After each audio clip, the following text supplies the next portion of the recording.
Do you like looking at the stars?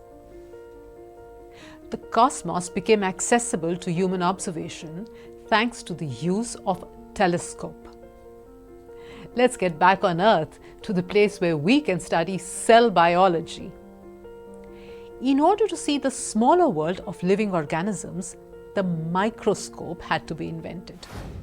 Let us now gather some information about the microscope, its parts, and their usage. The light microscope is widely used by scientists. It consists of a base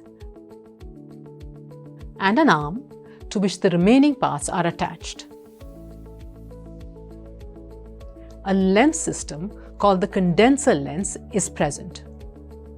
Above the condenser, the stage is positioned halfway up the arm. Slide clips present on the stage help to hold the microscope slide properly. The curved upper part of the arm bears objective lenses. The nosepiece is the rotating part that holds the objective lenses, which are of different magnifying power. Opposite to the objective lenses, on the other side of the nosepiece, an eyepiece or ocular lens is found.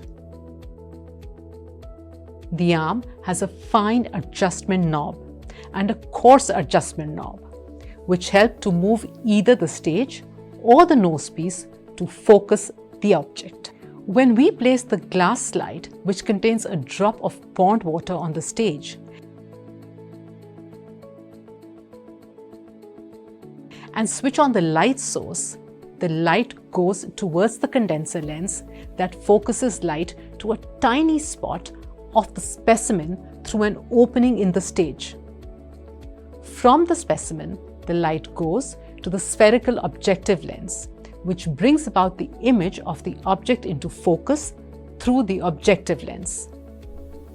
A second lens, called the eyepiece, further magnifies the image, making it visible to our eyes. The slide here shows the image of an amoeba. Let us summarize. Light microscope consists of a base, an arm, condenser lens stage, slide clips, eyepiece, and objective lenses and nosepiece. The light microscope is the most basic tool used in biological laboratory. Under the microscope, we can observe many important cell features, such as the number, size, or even the shape. Take a plunge into our video library to widen your knowledge base about cells.